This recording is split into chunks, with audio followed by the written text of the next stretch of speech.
selalu bagi kasih-Mu di dalam hidupku.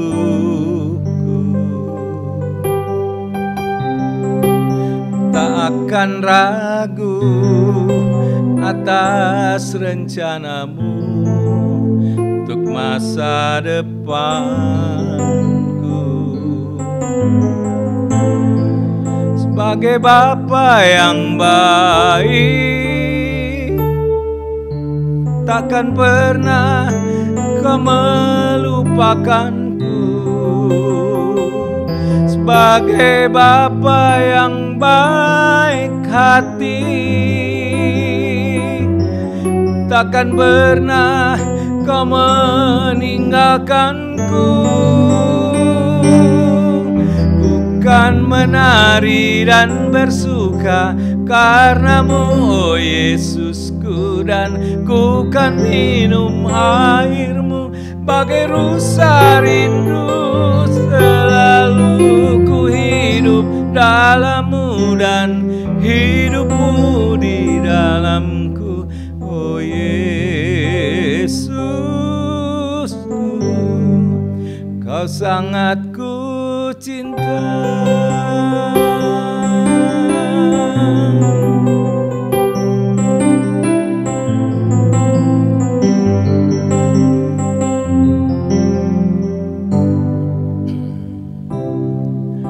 Bersyukur selalu bagi kasih-Mu di dalam hidupku.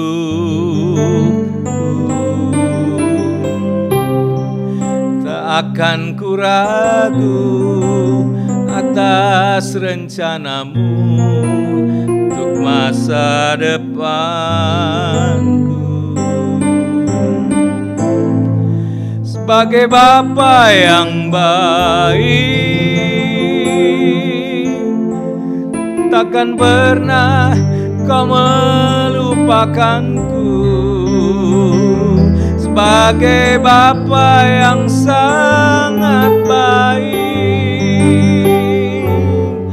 takkan pernah Kau melupakanku. Ku kan menari dan bersuka karena-Mu, oh Yesusku, dan ku kan minum air-Mu seperti rusa rindu.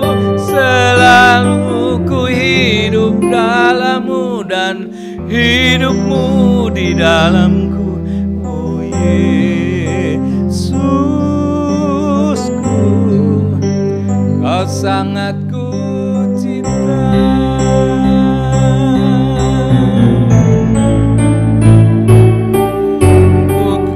Menari dan bersuka karena-Mu, oh Yesusku, dan ku kan minum air-Mu seperti rusa rindu. Selalu ku hidup dalam-Mu dan hidup-Mu di dalamku, oh Yesusku, oh Yesusku. Kau sangat ku cinta.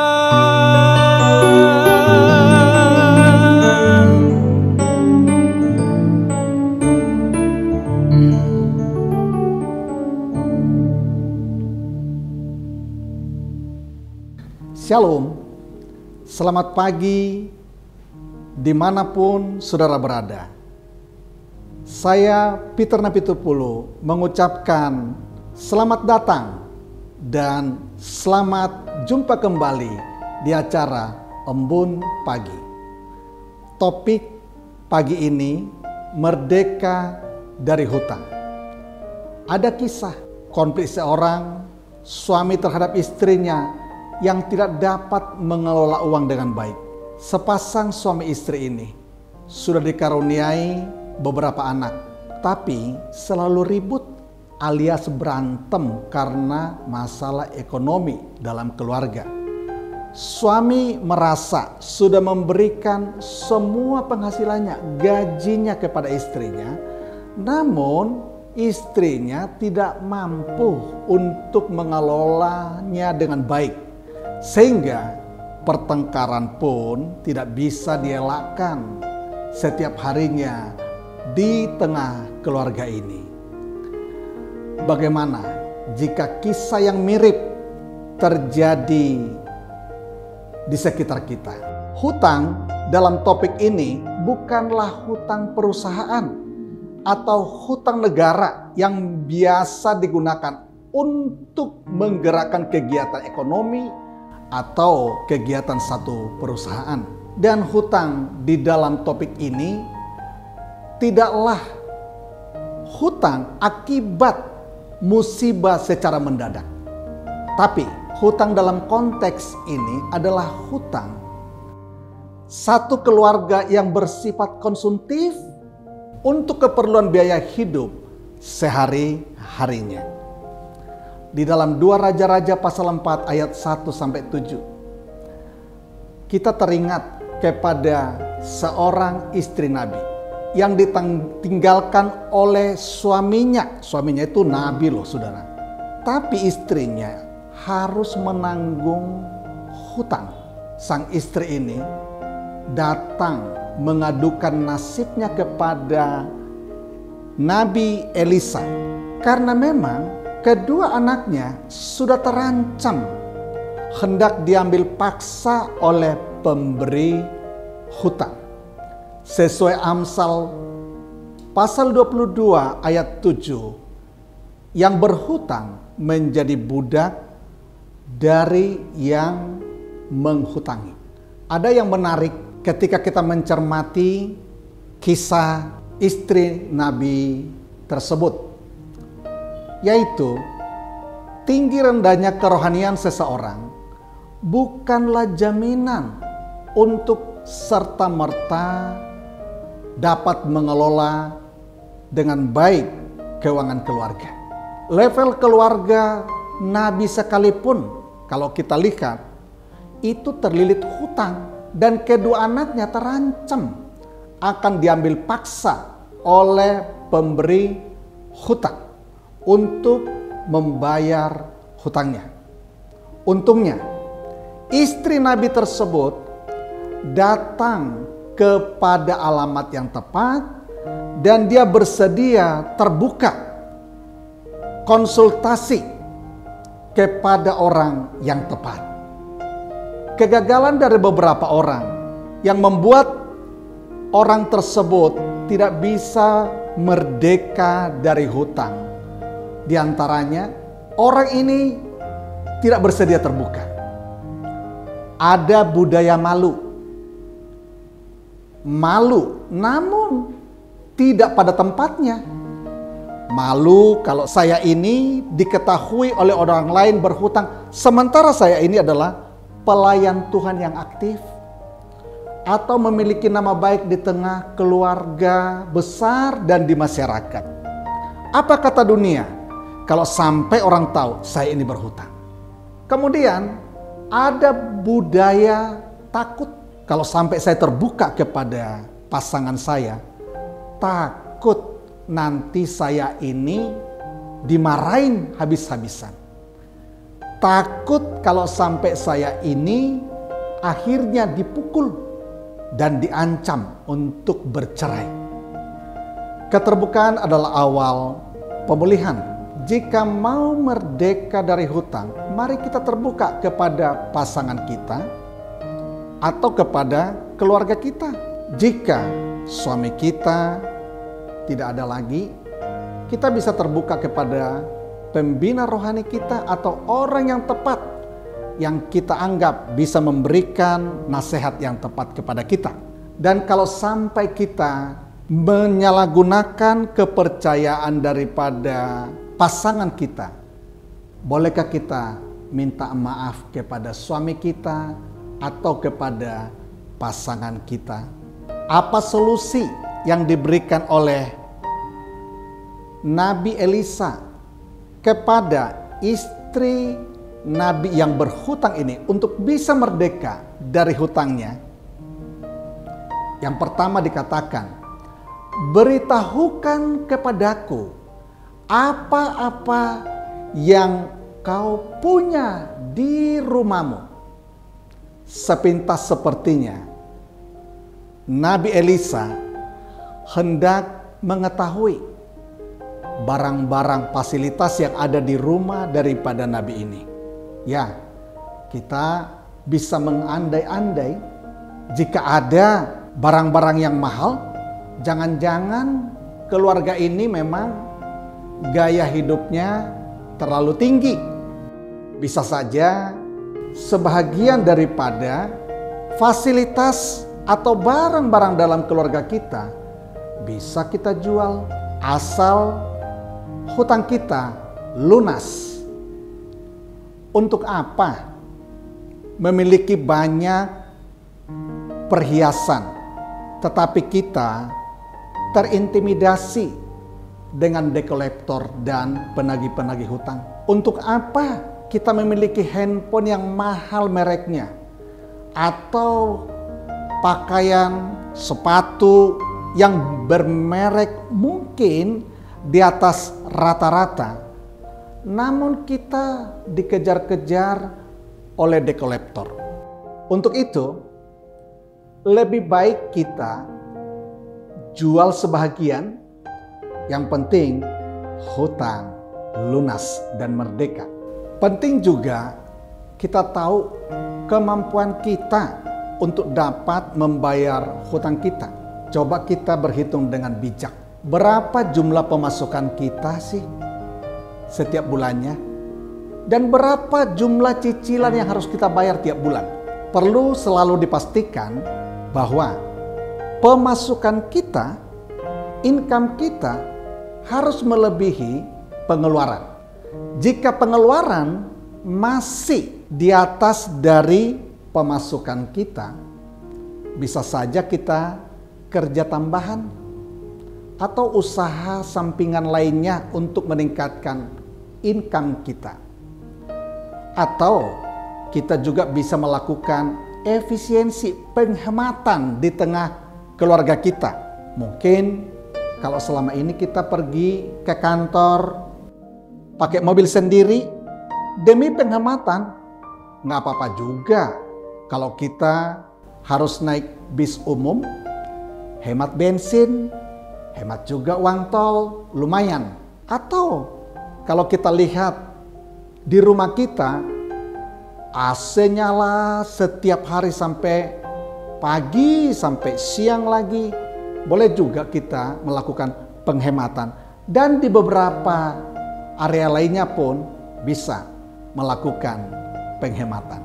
Ketika istri Nabi itu datang kepada Nabi Elisa, justru istri Nabi itu disuruh kerja oleh Nabi Elisa, yaitu mengumpulkan bejana-bejana yang kosong. Berikutnya, Nabi Elisa berkata kepada istri Nabi tersebut, "Juallah minyak itu."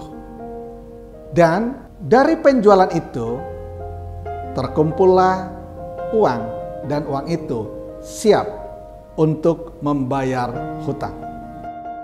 Saudara, kalau kita melihat di sini, ternyata walaupun sudah jumpa dengan seorang nabi Tuhan yang biasa membuat mujizat, namun ada tetap bagian kita dalam membayar utang ini. Ada bagian Tuhan yang memberkati, tapi bagian kita adalah bekerja atau saudaraku menjualan, berusaha, dagang. Apa yang bisa kita lakukan? Kita lakukan yang memang itu adalah bagian yang bisa kita lakukan.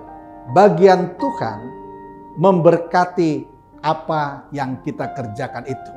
Penghasilan dari hasil penjualan tersebut yang sisa itu masih ada. Tetapi setelah uang ada, Elisa langsung berkata, "Bayar hutangmu." Jadi utang dulu yang harus dibayar kalau sudah ada uang. bukan beli-beli yang lain lagi. Tapi pastikan utang lunas, merdeka dari hutang. Baru berikutnya Elisa berkata, hiduplah dari lebih dari penghasilan yang lebih itu. Itulah untukmu dan itulah juga untuk anak-anakmu. Mengapa kisah istri Nabi yang berhutang ini dan saking beratnya dua anaknya pun hampir menjadi budak? Mengapa perlu diungkap dalam Alkitab? Ini untuk membuktikan bahwa seberapa besar pun hutang kita, asal dalam hati kita ada niat untuk membayarnya, pasti bisa terbayar dengan baik. Mari kita berani menghadapi sebesar apapun jumlah hutang kita. Jangan pernah lari dari penagih hutang. Jangan pernah lari dari dekolektor. Jangan pernah kita menutup pintu tatkala orang datang untuk menagih hutang kepada kita. Hadapi dengan baik. Dan berkatalah dengan jujur. Kalau saudara memang belum bisa membayarnya, katakan kepada orang tersebut, saya baru bisa membayar pada tanggal sekian. Walaupun itu sulit, tapi lebih baik berkata jujur. Dan kalau kita sudah berkata bahwa kita mau mencicil, tepatilah janji kita, supaya kita menjadi orang yang dapat dipercaya. Dan miliki sikap yang santun, kooperatif kepada pemberi pinjaman. Janganlah kita yang justru sudah punya utang lebih galak lagi dibanding orang yang menagih hutang ke kita. Dulu sih ketika mau minjam uang, kita sangat intens untuk menghubungi orang itu sampai uangnya dipinjamkan kepada kita. Tetapi tatkala dapat uang sudah ada di tangan kita, giliran mau bayar, kita ditelepon, handphone mungkin sulit untuk kita angkat. Ini sesuatu yang tidak kooperatif. Itu harus kita hindari. Mengapa kisah hal berhutang ini ditulis dalam Alkitab? Yang berikut yang mungkin kita bisa cermati adalah Tuhan mau mengajar kita bahwa berhutang itu harus kita bayar.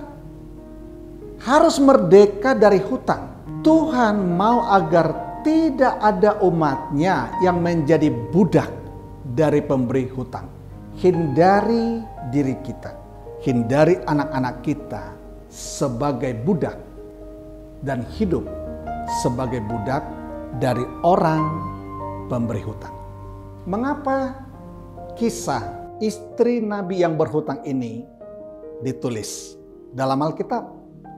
Ini untuk membuktikan penggenapan janji Tuhan. Dalam Mazmur 37 ayat 24 dikatakan, apabila ia jatuh tak sampai tergeletak, sebab ada tangan Tuhan yang menopang orang-orang yang percaya. Dan dalam Ulangan 28 ayat 12, Tuhan akan membuka bagimu perbendaharaannya yang melimpah, sehingga engkau memberi pinjaman, tetapi engkau sendiri tidak meminta pinjaman. Para istri, biarlah berani, tidak perlu malu, dan tidak perlu takut. Jujurlah datang kepada suami, supaya keterbukaan kita menjadi awal daripada solusi merdeka dalam keuangan. Para suami, bagaimana jika istri kita mempunyai hutang yang lumayan banyak, namun selama ini tidak bersedia terbuka karena merasa takut dimarahi, takut dipukul, apalagi diancam bercerai. Bolehkah kita memberi rasa aman kepada istri kita? Kita bisa berkata, sayang, nggak apa-apa, saya siap mendengar. Terbuka saja apa adanya tentang hutang dimanapun. Tatkala kita beri rasa aman kepada pasangan kita, itu yang membuat dia satu langkah bersedia untuk terbuka. Dan itu awal yang baik. Bolehkah kita para suami membantu istri kita untuk sama-sama membayar hutang, walaupun hutang itu karena istri kita yang membuatnya. Tapi kan kita dengan istri kita tadinya dua telah menjadi satu. Ke depan, mari kita mendampingi istri kita supaya dia pun bisa mengelola keuangan dengan bijak. Bolehkah kita memaafkan jika istri kita sudah datang dengan keterbukaan dan rendah hati minta maaf kepada kita? Sebagai suami, mari kita ciptakan keharmonisan di tengah keluarga kita dengan mengampuni dan memaafkan segala kekurangan dari pasangan kita. Saudara semuanya, jika kita sudah bertekad untuk mulai mau membayar utang-utang kita, memang tidak mudah, tetapi jika kita mendengar kisah istri Nabi dalam Alkitab ini ditolong Tuhan, maka Tuhan pun akan menolong dan menyanggupkan kita membereskan semua utang yang terjadi di tengah keluarga kita. Bolehkah kita sama-sama berdoa pada saat ini? Kita tundukkan kepala. Bapa dalam Yesus Kristus, kami datang kepada Tuhan menyerahkan keluarga-keluarga yang konflik karena masalah keuangan. Berikanlah solusi dan merdekakanlah keluarga-keluarga ini dari hutang. Berikan keterbukaan, tolong untuk saling membangun dan membantu. Baik istri bisa terbuka dengan baik, baik suami bisa memahami istri, dan sebaliknya. Beri keharmonisan di tengah keluarga yang sempat konflik karena keuangan ini. Tuhan memberkati kembali. Demi nama Yesus. Amin. Saudara, demikian acara Embun Pagi kali ini.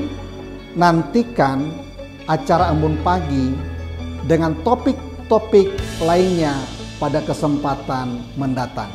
Jika saudara merasa diberkati dengan acara ini, silakan subscribe, like, dan komen. Tinggalkan tulisan sedikit sebagai komen saudara. Dan bagilah, share kepada yang lain agar orang lain juga diberkati.